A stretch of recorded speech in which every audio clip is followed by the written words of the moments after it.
네, 안녕하세요. 성공채배 시작 접정보센터 이남기입니다. 네, 안녕하세요. 한유진입니다. 네, 반갑습니다, 유진 씨.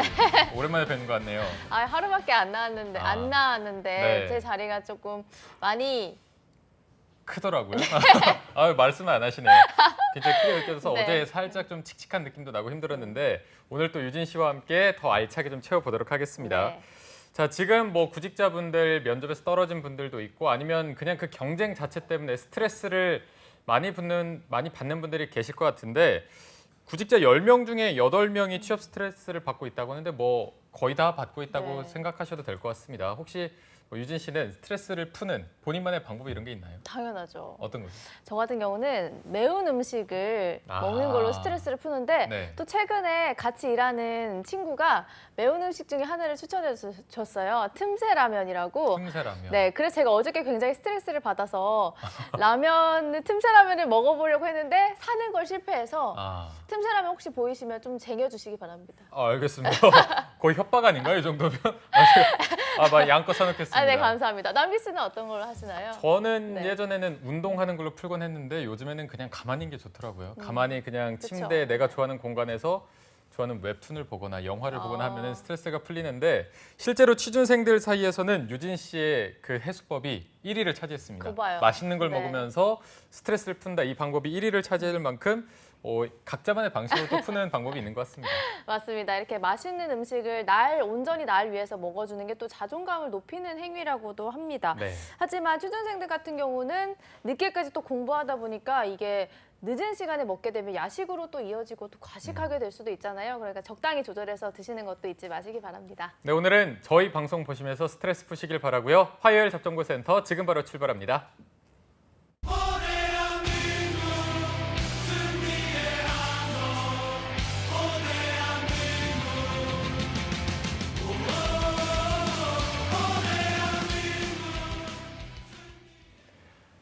네, 대한민국 모든 취준생들의 염원을 실현시키기 위해서 공채 합격을 위한 필수 가이드를 전해드리는 공채 승리를 위하여 시간입니다. 네, 오늘도 역시 이분과 함께합니다. 어제 제 빈자리를 이분이 꽉꽉 채워주셨죠? 네. 미스터 뱅 류수환 컨설턴트와 함께하겠습니다. 쌤 안녕하세요. 안녕하세요. 네, 안녕하십니까. 어제는 또 같이 총도 쏘시고 저랑 돈독한 시간을 가져봤는데 예. 저희가 오프닝에서 이제 뭐 스트레스 푸는 법 이런 걸 잠깐 얘기했잖아요. 혹시 뱅쌤도 그런 방법이 있으신지? 스트레스 푸는 거는 뭐 제가 취준생들한테 비하면 뭐 비유가 되겠습니까만은 저도 개인적으로 스트레스를 안 받는다 그러면 거짓말이겠죠. 근데 저는 전성적으로 좀 스트레스를 안 받는 스타일 성격입니다. 그래서 제게 뭐 되게 부드럽다 그래야 되나 뭐 부드럽다 그러면 좀 거시기하고 좀 즐거운 긍정적인 그런 성격을 저는 개인적으로 가지고 있다고 생각하는데 네. 우리 취준생들을 볼 때마다 스트레스 받는 건 좀 안타깝죠. 그래서 아까 우리 그 아나운서님들도 그 매운 음식 이야기했지 않습니까? 우리 취준생들하고 어떻게 스트레스를 풀어주려고 저도 이제 가끔이면 자주죠. 자주 이제 우리 취준생들 저녁에 만나다 보면 매운 특히 우리 유진 앵커님 그 아나운서님 이야기하셨던 것처럼 매운 음식 좋아하는 이런 그 취준생들 많으세요. 그래서 매운 거 뭐 먹고 싶냐 그러니까 매운 닭발이 먹고 싶습니다. 좋죠. 그래서 매운 닭발 먹으러 갑니다. 그 매운 닭발에 또 뭐 한 잔 있어야 될 거 아닙니까? 한 잔 하고 이제 집에 가면 또 그 다음 날 또 취준생 또 만나면 뭐 먹고 싶냐 그러면 오늘 매운 족발을 먹고 싶습니다. 그럼 하루는 닭발, 하루는 족발 이렇게 하면 입에서 발냄새가 라임이 또 그래서 예상치 못한 족발, 닭발, 뭐 족발, 닭발 뭐 이런 식으로 네네. 우리 취준생들하고 뭐 먹기도 하는데 하여튼 우리 취준생들은 이 스트레스 극복하는 거 이거 참 자기만의 비법을 좀 가지고 아까 우리 이남규 아나운서님 10명 중에 8명이라고 그랬는데 제가 봤을 땐 10명 중에 10명입니다. 맞아요. 네. 그게 현실인 것 같고 스트레스 관리 잘 하셨으면 좋겠습니다. 네. 네. 또 우리 뱅쌤이 뽀뽀남인데 입에서 발냄새 나면 안 되니까 좀 적당히 조절을 하시고요. 자, 오늘 어제 이어서 은행권 결산 두 번째 시간을 가져보도록 하겠습니다. 어제는 저희가 신한은행에 대해서 좀 짚어봤는데 이번에는 채용이 다 끝난 걸로 알고 있습니다. 농협 채용 일단 한번 짚어주시죠. 예, 농협은행 채용 다 끝났죠. 다 끝나고 뭐 우리 이번 상반기에 채용 은행권 그 채용의 포문은 농협은행이 열었다라고 해도 되는데요. 농협은행이 4월 말에 다 끝났습니다. 그 채용 일정이요. 그래서 4월 말부터죠. 4월 말부터 4월 중순 조금 넘어서 그때서부터 연수가 들어갔는데 농협은행 연수원이 천안에 있습니다. 천안에 있어서 농협은행 연수원이 총 이번에 360명을 뽑았는데요. 360명을 한목에 이렇게 다 수용해서 그 연수를 시키기가 좀 너무 규모가 크니까 180명 단위로 이렇게 나눕니다. 나누어서 180명은 연수를 받고 그러니까 총 7주간 연수를 받는데 그중에 반 동안 그러니까 3주 반 동안 연수를 받고 나머지 180명은 농촌 봉사활동을 갑니다. 농협은행의 특징이죠. 그리고 이제 3주 반이 지나면 그 농촌 봉사활동 갔던 그 팀이 연수원으로 들어와서 연수를 시작하고 처음에 연수받았던 180명이 이제 농촌 봉사활동을 갑니다. 이렇게 해서 총 이제 지그재그 방식으로 릴레이 교대 방식으로 총 7주간 연수를 받는데 이 연수가 이번 5월 31일 날 그러니까 이번 주 말이죠. 네. 이번 주 말까지 이제 끝납니다. 그리고 6월 첫 주에 신입행원 지정 배치를 받겠죠. 또 족발이 될지 닭발이 될지 몰라도 6월 첫 주에 우리 농협은행 들어가서 연수 마친 신입행원들 제가 몇 명 또 만나기로 했습니다. 그때는 족발 닭발이 아니었으면 좋겠습니다. 또 한턱 쏘신 거군요. 그래야죠. 네, 좋습니다. 그렇군요. 그리고 농협은행 채용이라고 하면 우리 취준생 여러분들이 농협은행 또 지역 농협 그리고 농협중앙회 이렇게 기관이 다 별개로 있기 때문에 네. 이게 어떤 식으로 채용이 진행되는지 많이들 헷갈려 하시더라고요. 뱅쌤이 오늘 좀 정확하게 짚어주시면 좋을 것 같아요. 예, 그 우리 농협이라고 하는 이 두 글자가 들어가는 그 기관, 그 기업으로 보면 우리 취준생들이 가장 헷갈리는 게 지역농협과 농협은행입니다. 근데 그거 말고 또 별도의 조직이 어떤 게 있냐면 농협중앙이라고 하는 조직이 또 있고요. 그래서 뭐 그것도 계열사들 중에서는 또 다른 농협생명이라든가 뭐 이런 그 계열사들도 있지만 특히 우리 은행권 취준생들은 농협중앙회, 그다음에 농협은행, 그다음에 지역농협 요 세 가지가 좀 헷갈리는데 이 지역농협은 어르신들이 이야기하기로는 단위농협이라고도 이렇게 이야기를 합니다. 근데 이게 가장 처음에 우리나라에서 만들어졌던 게 1960년대 그 박정희 정권 때인데요. 그때 그 농협중앙회가 처음 만들어진 게 1961년인가 그렇습니다. 그래서 1960년도인가 그때서부터 전국에 우리 농촌 살리기 또는 새마을운동 그런 어떤 부흥운동의 전초 단계로 전국의 각 지역 단위별로 지역별로 농협이라고 하는 요 조직 작은 조직들을 각각 설립하게끔 만듭니다. 그래서 지금 우리나라 전국에 이런 조직들이 1,200개 가까이가 있습니다. 네. 지역 농협이죠. 근데 이 지역 농협들이 1,200개가 생기다 보니까 우리 지역 농협 1,200개를 전체적으로 좀 교육, 개선, 뭐 지원, 관리 이런 거를 좀 해줄 수 있는 전국의 중앙회 조직이 필요했던 거예요. 그래서 그 각 지역 농협들이 출자를 해서 만들었던 게 농협중앙입니다.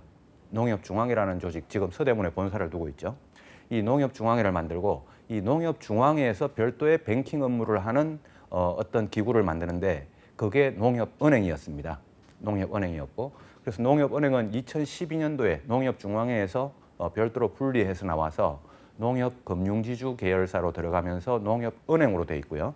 그다음 전국의 1,200개 지역 농협들은 각각 지금도 1,200개로 흩어져 있으면서 농협, 축협 뭐 이런 식으로 분산돼 있죠.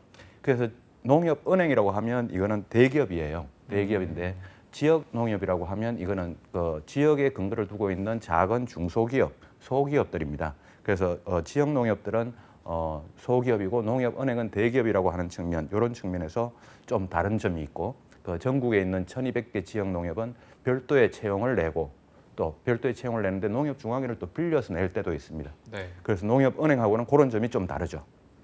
그럼 이게 약간 뭐 순환 근무 비슷하게 농협은행으로 갔다가 뭐 지역 농협으로 가거나 아니면 뭐 지역 농협에서 농협은행으로 오거나 이런 경우도 좀 생각해 볼 수 있을 것 같고 뭐 지역이 다른 A 지역의 농협이나 B 지역의 농협 이렇게 서로 뭐 취업을 같이 할 수는 없는 거죠. 그 취업이 아니고 이제 이동, 그 인사 이동이라고 해서 그 예를 들어서 충청도에 가면 뭐 제가 가끔 예를 들어 뭐 예산, 논산 뭐 이런 지역들이 있지 않습니까? 네. 예산에 가면 예산 지역 농협이 있고 논산에 가면 논산 지역 농협이 있는데 예산 지역 농협으로 취업하신 분들은 논산 지역 농협으로 인사 발령이나 이렇게 전환 근무가 불가능하고요. 그러니까 별개의 회사죠. 그 회사 자체가 뭐 우리 일반 기업으로 따지면 사장님이 다르고 법인격 자체가 다른 기업입니다. 그래서 그 지역 농협끼리도 이동이 불가능하고요. 이건 별개의 회사니까요. 그다음 지역 농협과 농협은행, 전국구 있는 농협은행과도 인사이동이나 이런 별개의 조직이다 보니까 이 인사이동이나 이런 게 전혀 불가능합니다. 그래서 지금 현재도 그렇고 이번 하반기 농협은행 지원하시는 분들도 그렇고 지금 현재 지역 농협에 근무하고 계신 분들 이 농협은행으로 재지원을 하거나 농협은행 중에서도 뭐 좀 이따가 이야기 나오겠지만 5급, 6급 이런 쪽으로 재지원을 하거나 이런 분들 상당히 많고요. 그래서 지역 농협도 이제 뭐 지역을 근거로 하고 있는 중소기업, 소기업이라고 했으니까 요 곳들은 전혀 별개의 회사다라고 이렇게 생각하는 게 여기 가장 정확한 표현입니다. 네. 네.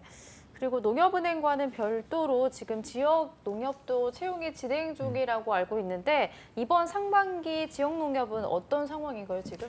예, 우리 전국에 한 1,200개 정도 있는 지역 농협이 있는데 이 지역 농협들을 관리, 개선, 교육 지원을 해주고 있는 곳이 농협중앙회라고 있다고 제가 아까 말씀드렸습니다. 네. 그래서 농협중앙회 차원에서 각 지역 농협들의 이번 상반기 또는 2019년도에 그 인력이 필요한 그러니까 신입 행원, 신입 직원이 필요한 지역 농협들이 있으면 손을 들어 보십시오라고 하니까 전국이 1,200개 중에서 뭐 몇 군데가 이제 손을 드는 거예요. 그러면 농협중앙회에서 그러면 우리가 일괄적으로 대표로 해서 우리가 일괄적으로 채용 공고를 내드릴게요 하고 전국적으로 이렇게 2019년 상반기 지역 농협 채용이 진행 중인 게 지금 현재 상황입니다. 그래서 이게 아마 6월 초쯤에 이제 필기시험 발표가 나고 6월 중순쯤에 면접을 볼 거예요. 지역 농협이. 그래서 전국에 1,200개 중에서 1,200개 지역 농협이 싹 모조리 다 채용을 하는 게 아니고 그중에서 이제 2019년도에 인원 계획을 세워보니 지금 신입 직원이 필요한 지역 농협만 이렇게 채용을 하고 있다 보니 규모는 그렇게 많지는 않습니다. 그러나 지역 농협도 지역 단위별로 이제 각 그 회사가 다 다르고 연봉도 다르고 복지도 다르고 근무 조건도 다 다릅니다. 지점이 몇 개짜리냐 규모도 다르고요. 그래서 내가 속한 지역 이쪽으로 들어가는 그 지역 농협도 경우에 따라서는 상당히 뭐 우리 취준생들 입장에서는 괜찮은 좋은 지역 농협일 수도 있고 좀 열악한 좀 규모가 작은 그런 지역 농협일 수도 있고 그래서 지역 농협에 들어간 분들은 제가 지금까지 봤을 때 한 50대 50 정도로 근무 만족도 또는 취업한 이후 직장으로서의 만족도가 한 50대 50 정도는 나오는 것 같습니다. 네, 알겠습니다. 그러면 오늘은 이제 하반기에 대한 전략을 좀 세워봐야 될 것 같은데 이번 상반기에는 일단 농협은행 6급 채용이 있었고 5급 채용이 있었거든요. 둘의 차이점부터 한번 짚어주시죠. 이번 상반기에는 농협은행 6급만 채용이 있었는데요. 네. 농협은행은 5급 채용과 6급 채용이 있습니다. 매년 하반기, 5급 채용은 매년 하반기에만 있고요. 6급 채용은 상반기에만 있을 때도 있고 상반기, 하반기 같이 있을 때도 있었습니다. 근데 2018년도에는 우리가 좀 채용을 독려하는 이런 차원에서 농협은행 6급이 2018년 상반기도 있었고요. 2018년 하반기에도 있었습니다. 근데 원래 6급은 과거 이제 원래 오리지널 이제 태생을 보면 6급은 전문대 졸 지원자들이 지원하는 곳이고요. 5급은 대졸 지원자들이 지원하는 직급인데 근데 지금 이제 워낙 취업난이 심하다 보니까 6급, 5급 채용 관계없이 대졸 지원자들이 다 지원합니다. 그래서 이게 이제 좀 차이가 한 4년 정도 차이가 납니다. 6급으로 들어가냐, 5급으로 들어가냐가. 근데 이번 상반기에는 6급 채용이 있었죠. 네. 이번 상반기 6급 채용이 이제 360명 정도 채용을 했고 아마 돌아오는 이번 하반기에는 농협은행 5급 채용은 최소한 100명에서 150명 정도는 채용할 거로 보여지는데 농협은행 6급 채용이 있을지 없을지 요거는 지금으로서는 좀 미정인 상황일 것 같습니다. 네. 그럼 이게 연봉도 당연히 다르겠네요. 다르죠. 예, 차이가 연봉도 많이 다르고 차이가 어느 정도 나냐면요. 제가 방송에서 정확한 숫자는 제가 말씀드리기 좀 어렵겠습니다만은 5급으로 들어가면 농협은행 5급으로 들어가면 우리 일반 시중은행 신입행원으로 들어가는 그 수준하고 같습니다. 농협은행 5급이요. 그럼 그게 이제 약 5천에서 6천대 정도 될 거예요. 우리 언론에 나오는 수준이요. 근데 농협은행 6급으로 들어가면 4천에서 4,500 정도 수준. 그래서 연간 이제 첫 해 초임 연봉이죠. 근데 그것도 농협은행 6급도 일반 뭐 기업이나 일반 기업들에 비해서는 절대로 작은 게 아니니까 그쵸. 우리 은행권 준비하시는 분들은 농협은행 6급도 좋고 5급도 좋은데 다만 6급으로 들어갔을 때 문제는 이제 나랑 똑같은 전공을 가지고 있는 친구가 5급으로 들어가고 내가 6급으로 들어가면 이제 지금은 잘 여러분들이 못 느끼지만 들어가서 이후에 상대적인 좀 어떤 위화감 이런 느낌이 조금 받을 수 있습니다. 요거는 미리 좀 조심을 하고 지원하는 게 좋을 것 같습니다. 네. 그리고 이제 6급으로 일을 하다가 혹시 5급으로 이동을 할 수 있는 건가요? 6급으로 처음에 들어가면요. 6급에서 시간 4년, 남자의 경우에는 2년이 지나면 5급이 되고요. 근데 5급이 되는데 아까 제가 4년 차이라고 한 거는 네. 남자들이 5급으로 처음에 들어가도 군대 때문에 5급 3년 차로 들어가다 보니까 요 5급으로 되는데 2년, 그다음에 군대 기간 2년까지 포함해서 이제 4년 갭이 발생을 하는 건데요. 이 4년 갭이 그러니까 내가 6급으로 처음에 취업했다 그러면 일정 기간 연한이 2년 정도가 군대 갔다 온 남자라면 2년 정도가 지나면 5급이 됩니다. 근데 이렇게 자동으로 이제 5급으로 올라가는 케이스가 있고 농협은행은 또 별도로 어떤 인사 제도를 두고 있냐면 농협은행 6급으로 취업해서 지금 지점에 근무 중인데 이번 하반기에 만약에 농협은행 5급 채용 공고가 나왔다 그러면 지금 지점에 근무 중인 농협은행 6급 직원들도 그 지원을 할 수 있습니다. 아, 가능한가요? 예. 오. 그래서 농협은행 이번 하반기 5급 그 채용 공고가 뜨면 6급으로 근무하고 있는 중에도 5급 채용에 지원을 할 수 있으니까 이런 점은 농협은행이 좋을 수도 있고 안 좋을 수도 있지만 뭐 인사적인 차원인데요. 네. 이건 일단 그런 제도는 열려 있죠. 네. 알겠습니다.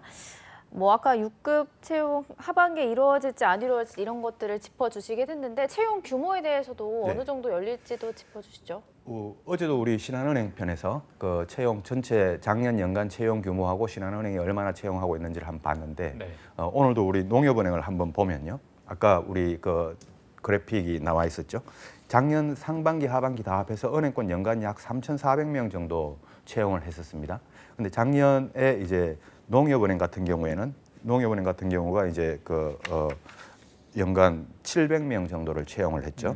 5급, 6급 다 합해서 700에서 800명 정도를 채용을 했는데 올해는 이제 연간 농협은행 6급이 360명을 이미 채용을 했단 말이죠. 그래서 아까 제가 말씀드린 것처럼 농협은행 5급은 이번 하반기에 100에서 150명은 최소한 채용을 할 것 같은데 농협은행 6급이 미정이다라고 제가 했는데 농협은행 6급을 지금 작년부터 매 시즌마다 상반기, 하반기 이렇게 계속 채용해 오는 게 조금 인적 자원 관리 차원에서 인력 관리 차원에서 좀 부담스러울 수 있습니다. 너무 많이 채용하니까요. 그래서 이번 하반기는 좀 건너갈 수도 있고 그런데도 불구하고 또 채용에 대한 동료라든가 이런 차원에서 보면 6급 채용 다시 또 진행할 수도 있는데 만약에 다시 진행하더라도 이번 상반기처럼 이렇게 360명 단위로 이렇게 채용은 좀 어렵지 않을까라고 이런 생각이 들고요. 그래서 연간 채용 규모가 농협은행이 약 800명 정도 내외가 됩니다. 그래서 전체 채용이 은행권 채용이 6대 은행이 3,400명 중에 800명이라 그러면 어제 신한은행이 약 700명 정도였을 것 같은데 네.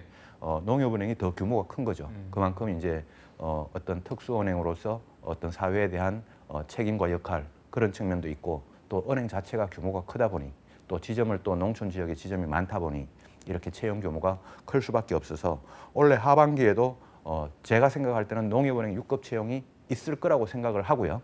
그다음에 규모는 한 200에서 300명 사이 정도 예측을 저는 조심스럽게 이렇게 하고 있습니다. 네, 알겠습니다. 자, 그럼 저희가 채용 절차도 한번 살펴볼 텐데 일단 작년 뭐 상하반기와 비교해서 이번 상반기에 서류나 필기 면접에서 변화된 점이 있었나요? 별로 없었습니다. 농협은행은. 거의 그대로? 예. 농협은행은 거의 별로 변화된 게 없었고요. 이번 네. 하반기도 뭐 마찬가지일 거라고 생각을 하긴 하지만요. 농협은행 6급 채용 이번 상반기 있었죠, 여러분들. 서류 전형하고요. 그다음에 필기시험 NCS하고 NCS하고 직무 상식 경제 금융 상식이죠. 이 필기시험 봤고요. 그다음에 면접 한 번 보고 끝났습니다. 면접 한 번 보고 끝나고 농협은행 5급도 서류 전형, 그다음에 필기시험, 그다음에 면접 한 번으로 끝납니다. 이렇게 면접 한 번으로 끝나는 건 제가 농협은행 볼 때마다 이 이야기 할 때마다 예쁩니다, 사랑스럽습니다, 존경합니다라고 제가 뽀뽀합니다. 항상 예. 제가 지금 뽀뽀라는 이야기를 한 은행은 신한은행하고 농협은행밖에 없어요. 그러네요. 네. 그래서 이 농협은행은 제가 그런 의미에서 참 뽀뽀를 해드리고 싶은데 어떤 은행이 저한테 제일 마지막 뽀뽀를 받게 될지 네. 저도 뭐 아직까지 잘 모르겠네요. 근데 농협은행 이렇게 면접을 한 번 보고 끝나는 건 참 좋은 겁니다. 우리 취준생들 입장에서 너무 농협은행을 좋아하고요. 저도 좋아하고 우리 취준생들도 좋아하고. 그래서 한 번 보고 끝나는 거 이건 참 좋은 거고 그런 관점에서 작년하고 지금 채용 프로세스는 거의 변화가 없고요. 변화가 없고 이번 하반기도 그럴 수 있을 것 같으니 큰 변화 없이 준비를 하셨으면 좋겠습니다. 알겠습니다. 면접을 한 번만 본다고 말씀을 해주시긴 했지만 네. 그래도 이 한 번 보는 면접이 좀 빡셀 수도 있잖아요. 5급이나 6급 면접이 어떤 식으로 치러질까요? 이 다른 은행보다 만약에 빡셌으면 제가 뽀뽀를 안 해줬을 건데 아, 예. 그렇죠. 예, 그것도 빡세지 않으니까 참 뽀뽀를 해주고 싶죠. 그래서 농협은행 6급 이번 상반기에 봤던 6급 같은 경우에는요, 인성 면접하고 세일즈 면접 요 두 가지만 봅니다. 인성 면접하고 세일즈 면접. 근데 하반기에 보는 농협은행 5급은요, 인성 면접하고 세일즈 면접하고 토의 면접이라고 하는 것까지 이렇게 세 가지를 봅니다.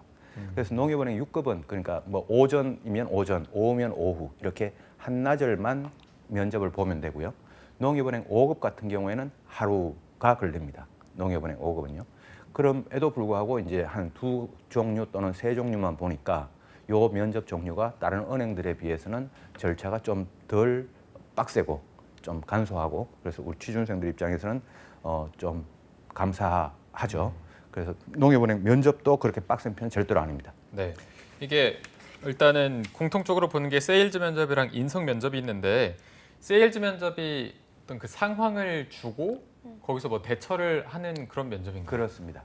농협은행 면접, 세일즈 면접은 항상 지금까지 매번 어떻게 진행이 됐냐면 세일즈 면접을 우리가 영어로 표현할 때는 이렇게 세일즈 면접이라고 표현하는데 우리 인사 담당자들이 이렇게 정식적으로 면접학에서 이야기 나오는 면접을 표현할 때는 세일즈 면접을 상황 대처 면접이라고 이렇게 표현을 합니다. 네. 그래서 이 상황 대처 면접이라고 하는 것은 뭐냐면 어떤 상황을 줬을 때 네가 여기에서 어떻게 대응을 할 거냐라고 하는 이런 관점인데요. 농협은행은 매번 이렇게 농협은행과 관련된 금융 상품을 고객에게 한번 판매를 해보라라고 하는 이 상황을 주고 세일즈 면접을 봅니다.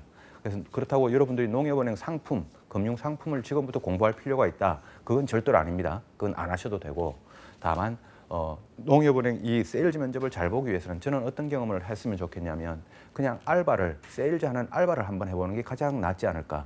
그래서 직접 사람을 한번 만나보고 한번 직접 판매를 해보는 또는 이런 알바를 한번 해보면 이 세일즈 면접에 가장 대응이 잘 되지 않을까 그런 생각이 듭니다. 네. 자, 그리고 아까부터 이제 뱅쌤이 짧은 면접 굉장히 선호하시잖아요. 그런데 취준생들도 실제로 조금 이렇게 짧게 하고 끝내는 걸 좋아하는지 어떤 편인가요?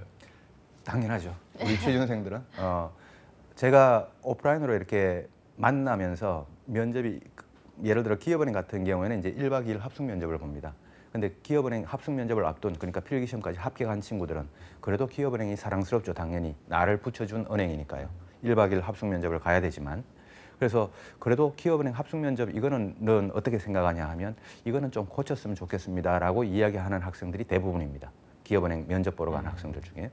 근데 뭐 농협은행처럼 이렇게 간단하게 보는 면접이 있다 그러면 너는 어느 쪽이 좋으냐라고 하면 100이면 100명이 다 농협은행 쪽을 선택합니다.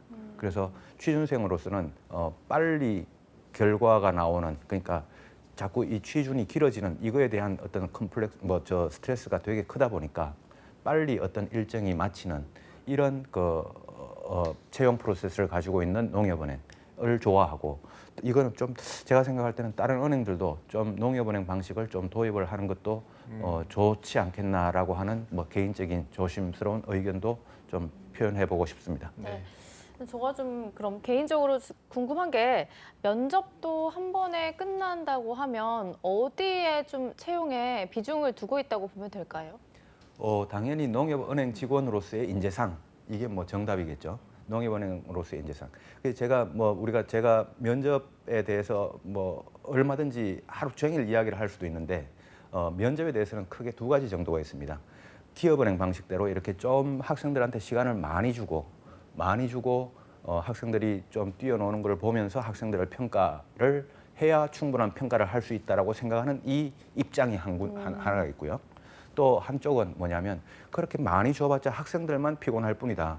그게 아니라 한 번을 보고 평가를 하더라도 충분히 평가할 수 있다라고 생각하는 이런 입장이 있습니다. 이게 이제 면접관들의 유형에 따라서 이렇게 크게 두 부류로 나뉘는데요. 알겠습니다.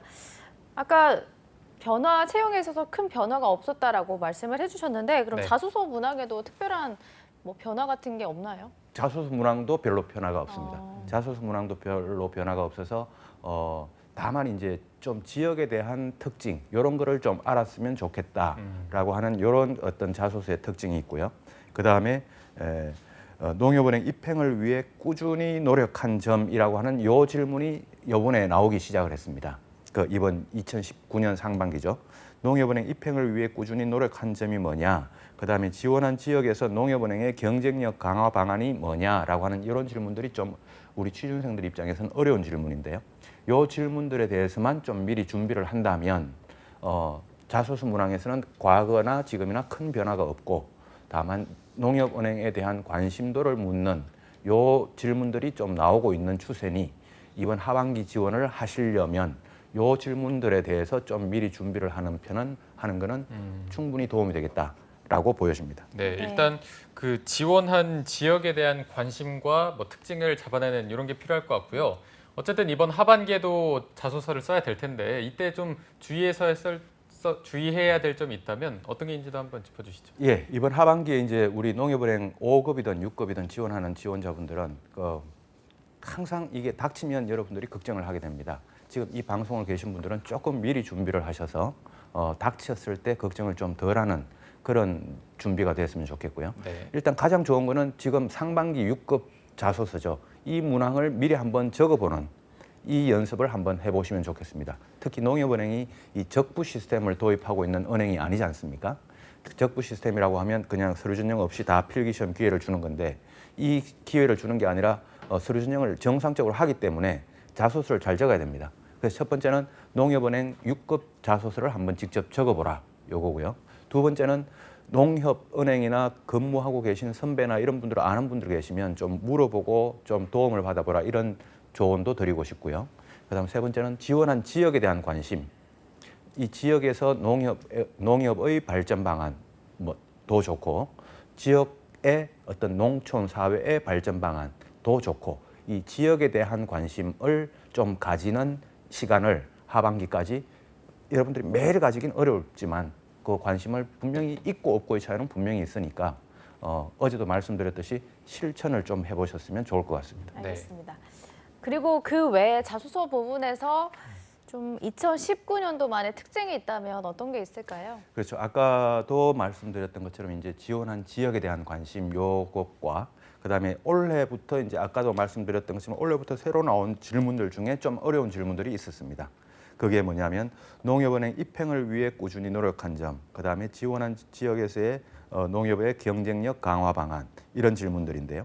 이거는 이제 농협, 농촌, 농민 이런 부분에 대한 고민 이런 게 이제 좀 필요하죠.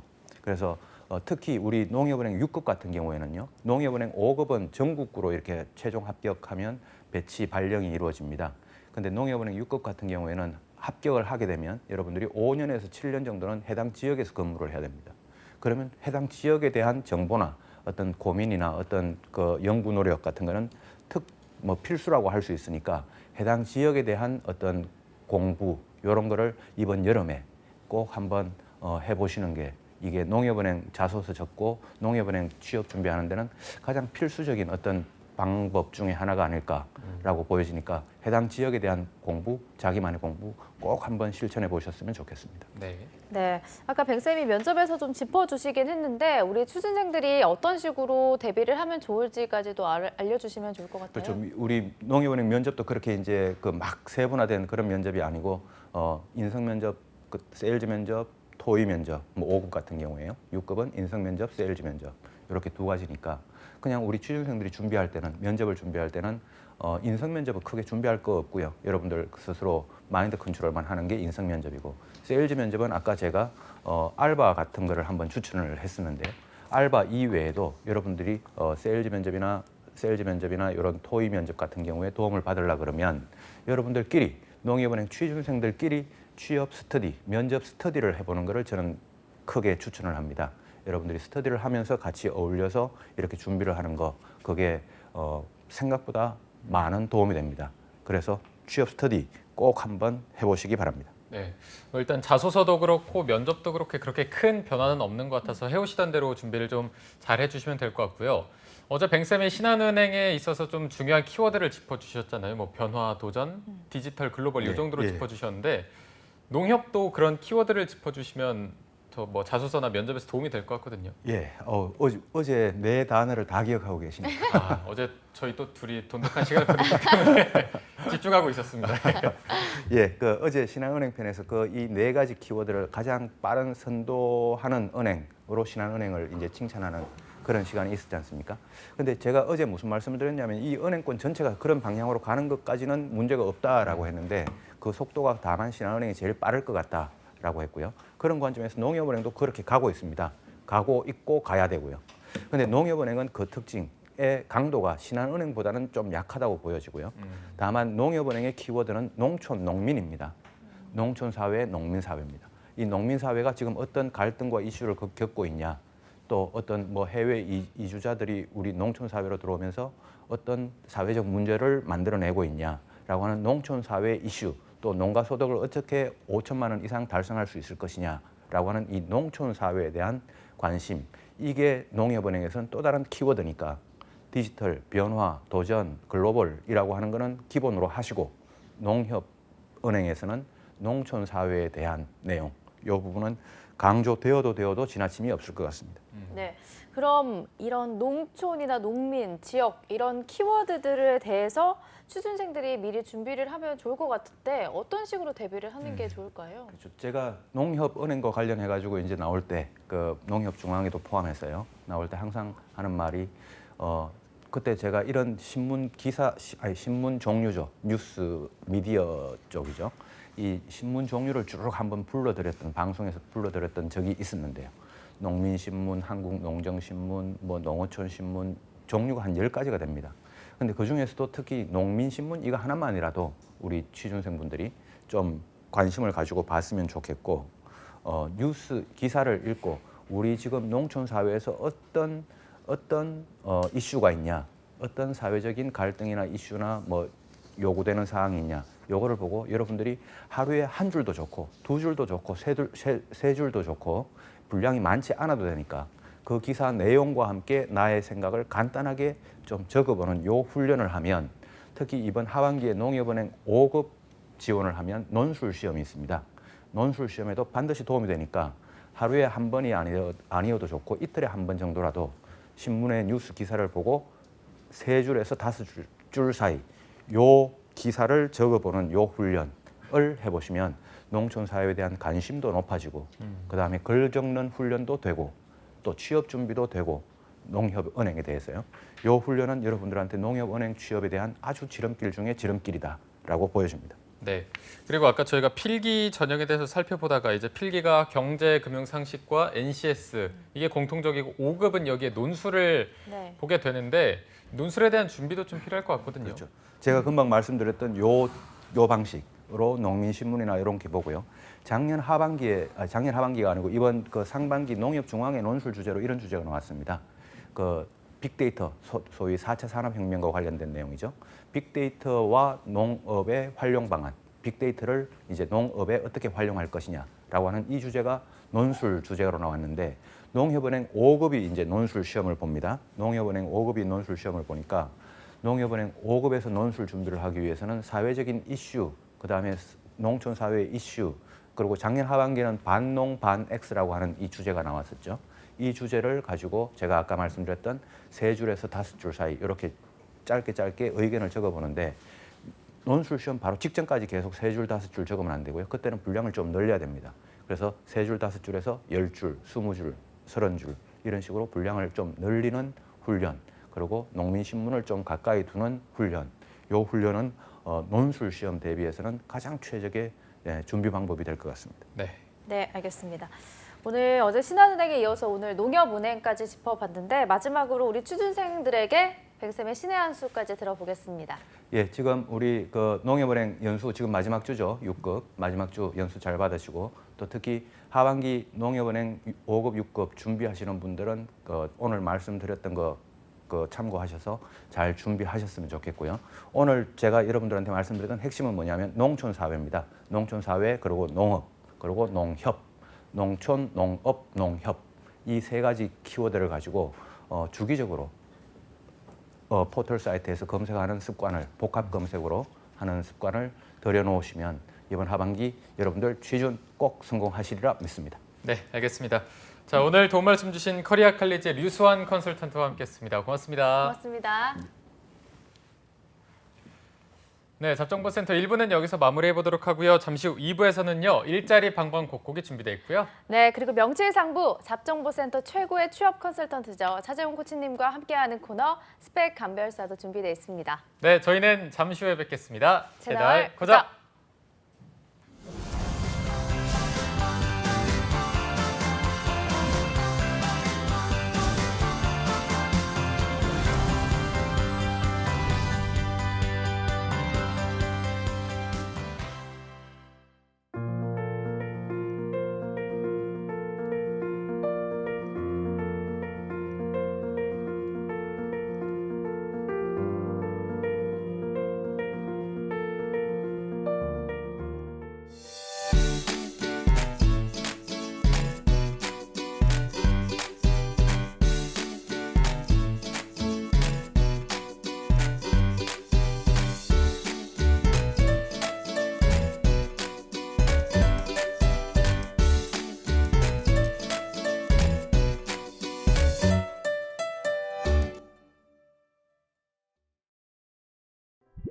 주세요. 올해부터는 안 돼요. 주세요. 안 됩니다. 잊지 마세요. 올해부터는 대규모 점포 및 165제곱미터 이상 슈퍼마켓에서 일회용 비닐봉투 제공이 금지됩니다. 깨끗한 지구를 위해 장바구니와 종량제 봉투를 이용해 주세요.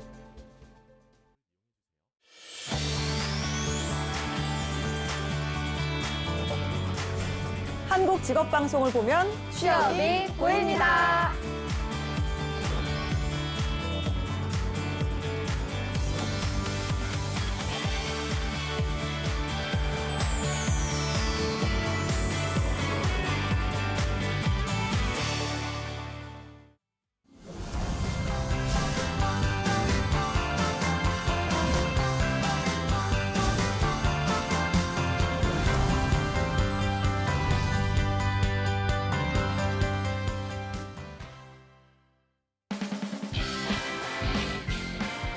네, 성공투의 시작 잡정보센터 2부의 문을 활짝 열어봤습니다. 저희가 2부에서는요. 명실상부 잡정보센터 최고의 컨설턴트죠. 차재원 코치님과 함께하는 코너 스펙 감별사가 준비되어 있고요. 네, 그리고 전국 각지의 생생한 채용 소식을 알아보는 일자리 방방곡곡도 준비되어 있습니다. 지금 바로 만나보시죠.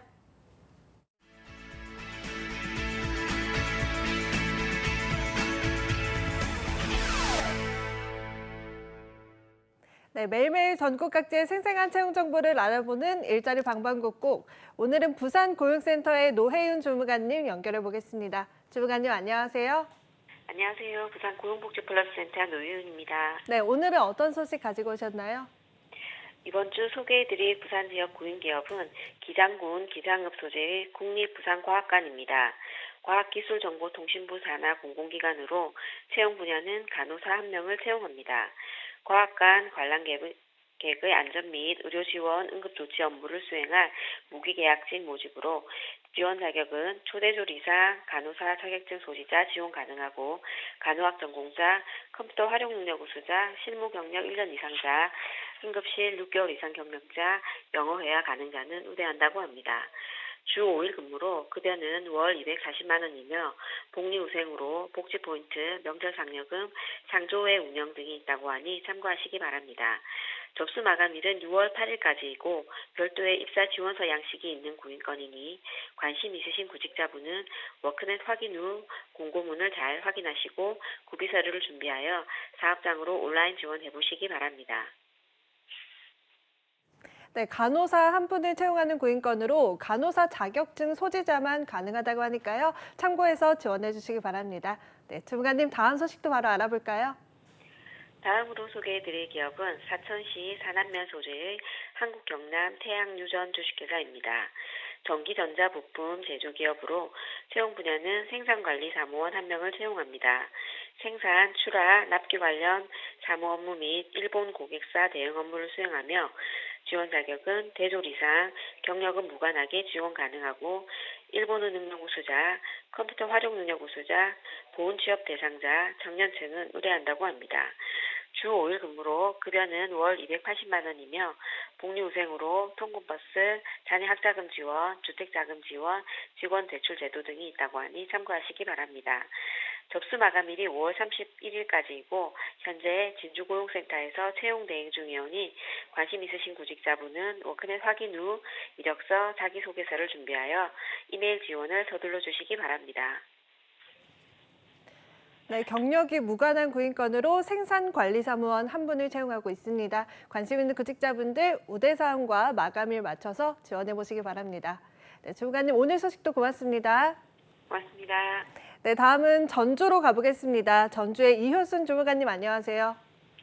안녕하세요. 전주 고용복지 플러스센터 이효순입니다. 네, 오늘 가져온 채용 소식 알려주시죠. 네, 이번 주 소개해드릴 전북 지역 업체는 주식회사 미원상사 전주 1공장입니다. 전라북도 완주군 봉동에 위치하고 있으며 감광재료 관련 화학제품 제조업체에서 화학제품 생산 및 포장, 기계 조작 업무를 수행할 화학제품 생산기계 조작원 10명을 채용합니다. 지원 자격은 학력은 고졸부터 초대졸까지 지원 가능하며 경력은 무관하게 지원 가능합니다. 우대사항으로는 인근 거주자, 차량 소지자, 청년층을 우대한다고 합니다. 4조 3교대 근무로 6일 근무 후 2일 휴무이며 근무 시간은 7시부터 15시, 15시에서 23시, 23시에서 다음 날 7시까지로 급여는 연봉 3,100만 원 이상이며 1년 재직 시 경영 성과금이 별도로 있습니다.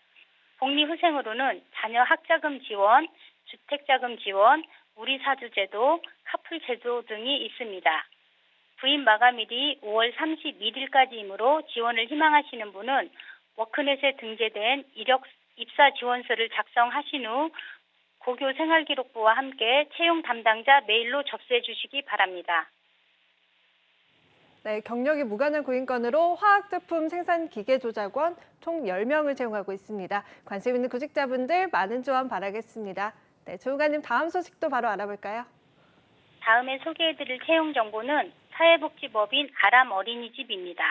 전라북도 익산시 춘포면에 소재하고 있으며 영아반 담임과 유아반 담임 각 1명, 총 2명을 채용합니다. 지원 자격은 학력은 초대졸부터 대졸까지 지원 가능하며 경력은 관계없이 지원 가능합니다. 업무 특성상 보육교사 자격증 취득하신 분만 채용하신다고 합니다. 우대사항으로는 유치원 정교사 그리고 여성분을 우대한다고 합니다. 주 6일 근무이며 근무 시간은 오전 8시 30분부터 오후 5시 30분까지로 급여는 월 185만 6천 원 이상입니다. 구인 마감일이 채용 시까지이므로 지원을 희망하시는 분은 빠른 시일 내에 이력서와 자기소개서를 준비하셔서 어린이집에 직접 방문하여 접수하시거나 팩스나 이메일로 접수해 주시기 바랍니다. 네, 경력 무관한 구인건인데요. 하지만 보육교사 자격증 필요하다고 하니까요. 꼭 참고하셔서 지원하시기 바랍니다. 네, 주무관님 오늘 소식 고맙습니다. 네, 고맙습니다. 네, 지금까지 일자리 방방곡곡 경남과 전북의 채용 정보 알아봤습니다.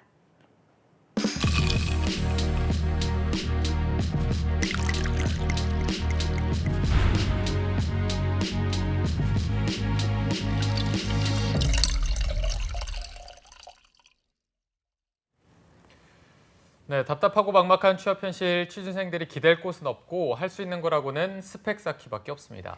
네, 하지만 스펙도 스펙 나름입니다. 사람에게 맞는 옷이 있듯이 이 스펙이 과연 내게 맞는 걸까 고민하는 취준생들도 많다고 합니다. 네, 그래서 탄생했습니다. 취준생 맞춤 스펙 감별 프로젝트 스펙 감별사 시간입니다. 네, 오늘 도움 말씀 주실 분은 취업 요정이자 정리 요정입니다. 스물리의 차재원 코치님 함께하겠습니다. 안녕하세요. 안녕하세요. 반갑습니다. 네, 안녕하십니까. 안녕하세요. 정리요정. 정리요정입니다. 금요일 날 정리 너무 많이 하셨죠? 지난주 금요일이 네, 예. 궁금하시면 지난주 방송을 다시 한번 보시면 좋을 것 같습니다. 유튜브랑 네이버에 있을 거예요. 예. 네이버는 없을 수도 있어요. 좋습니다. 지금 차 코치님 주변에 뭐 취준생들 보면은 네. 합격을 이제 하는 분들도 있고 아닌 분들이 더 많잖아요. 뭐 그렇죠. 사실적으로 네, 뭐 지금 굉장히 좀 심적으로 힘들 텐데 이런 분들한테 어떤 조언을 해주시는지. 근데 그게 뭐 천편일률적인 조언이 도움이 되는 건 아니더라고요. 이를테면 멘탈이 원래 좀 약하신 분들에게 막 더 잘할 수 있다고 더 동기부여하면 오히려 더 막 거부감 느껴서 갑자기 여행을 떠나고 카카오톡 부사가 태국 뭐 어디 뭐 하롱베이 뭐 이런 데 가 있고 막 이런 게 있거든요. 그러니까 본인에게 맞는 그 케어가 제일 중요할 것 같아요. 네. 반대로 이제 본인이 좀 욕심이 원래 많으시고 동기부여를 하면 잘하실 분들께는 좀 더 이제 더 잘할 수 있는 부분들, 아쉬운 부분들 좀 조언을 드리는 것도 있고요.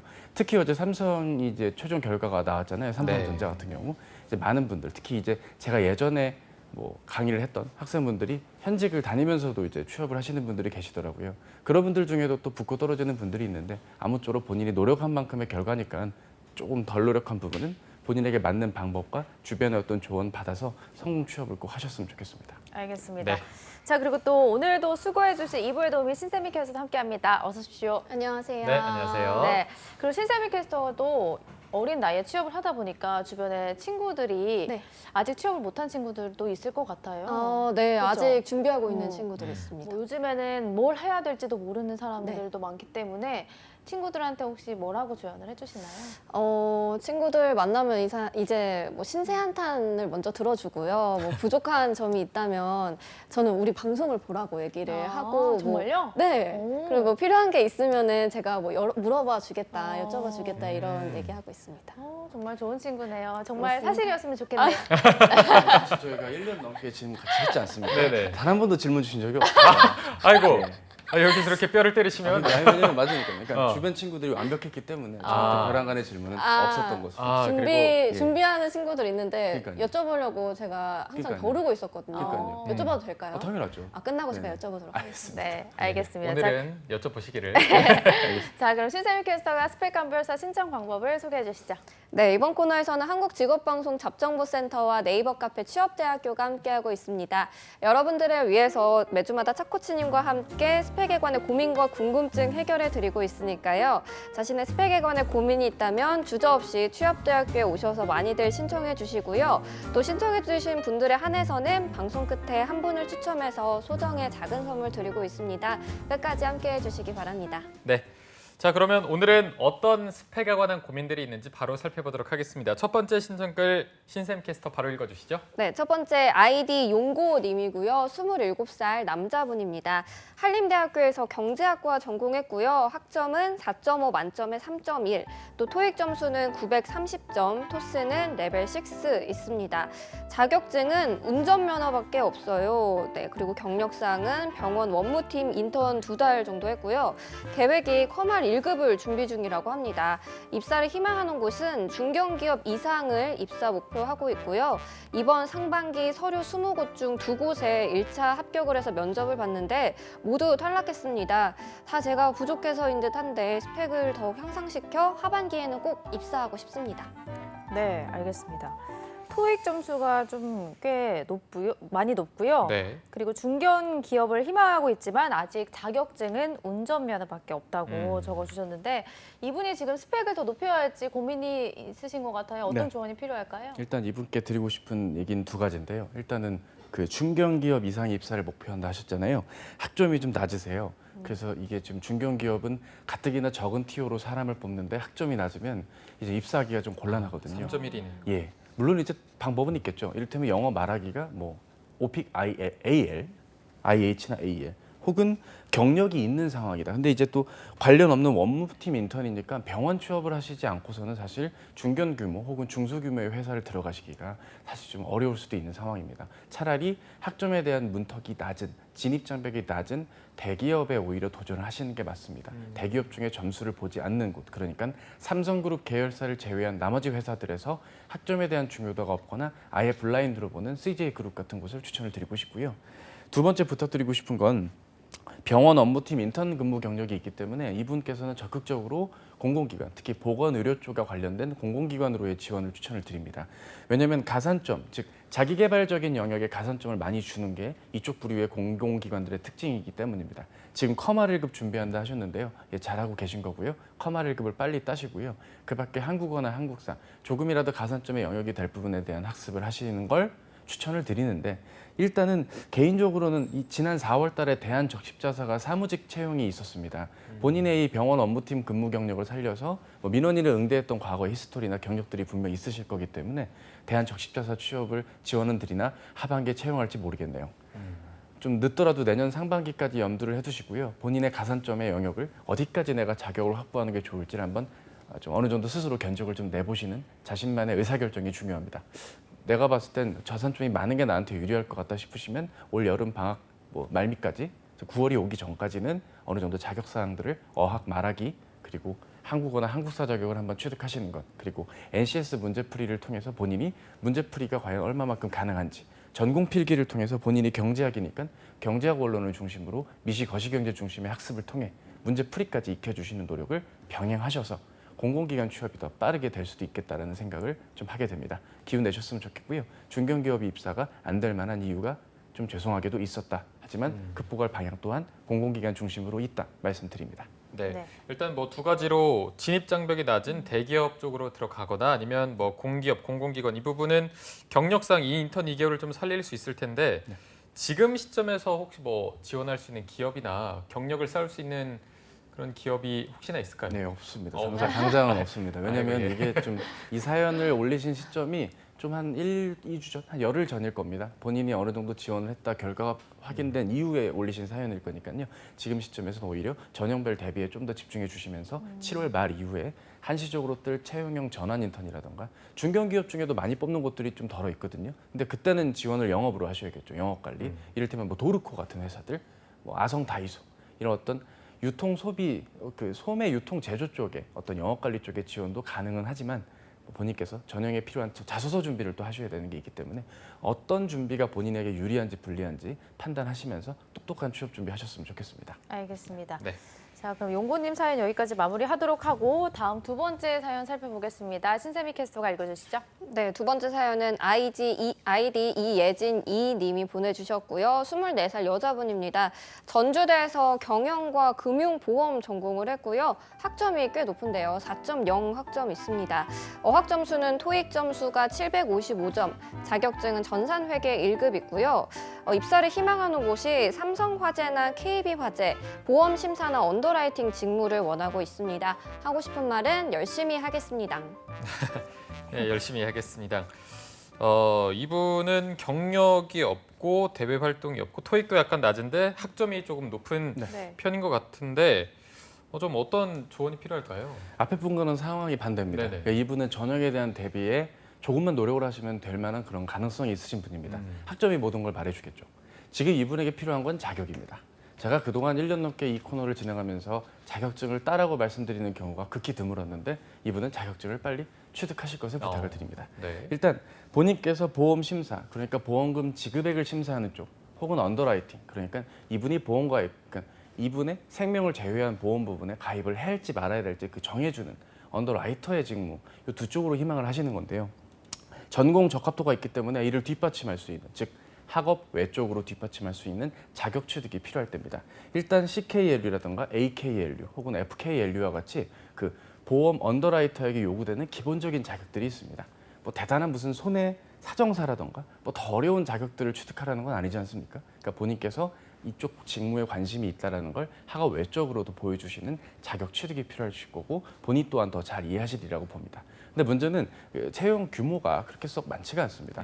뭐 많이 뽑아야 뭐 한 대여섯 명, 적으면 한두 명 이 정도만 뽑는 것이기 때문에 본인께서 나머지 조건들은 얼추 충족이 되었다는 점, 그리고 이제 삼성 화재를 지원하시면 좀 얘기가 달라지는 것도 있거든요. 지금 본인이 토익을 준비한다 하셨는데 삼성은 오픽 점수가 꼭 필수이기 때문에 영어 말하기 점수 못해도 IM3 정도는 꼭 확보를 하셔서 지원 자체에 초점을 두셨으면 좋겠고 GSAT 인적성 공부를 병행하시면서 성공 취업을 하셨으면 좋겠습니다. 아무래도 이게 좀 전문적인 영역을 요구하는 거예요.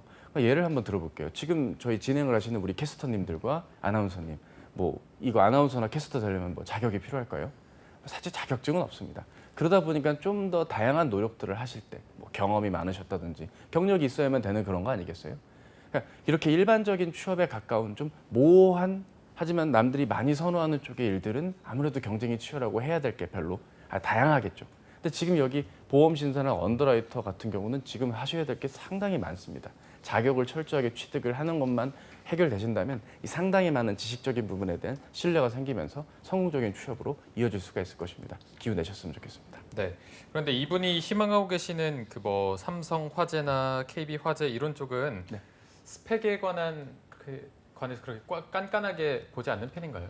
일단은 뭐 전주되어서 취업 안 되는 건 아닐 겁니다. 삼성 같은 경우는 학점이 높기 때문에 어찌됐건 본인의 어떤 성실도적인 면에서의 강점이 있을 것이고요. 오픽 점수가 지원 자격만 충족된다면 문제가 없을 겁니다. 인적성 커트라인이 좀 높아질 수도 있지만 하반기니까 공부 충분히 하면 문제될 거 없습니다. 철저하게 본인의 자격 혹은 본인이 지금 와서 갑자기 경력직을 하는 것도 추천드리고 싶지는 않습니다. 그러니까 제가 경력직으로 근무하라고 하는 분들의 상당수는요. 우리 이혜진이 씨처럼 나이는 한 23, 4살 정도인데 학점이 그렇게 낮고 딱히 뭐 경력이 없는 상황이라면 차라리 인턴이 됐건 계약 근무건 근무를 하시면서 취업을 다시 한번 노려볼 걸 추천을 드리는데요.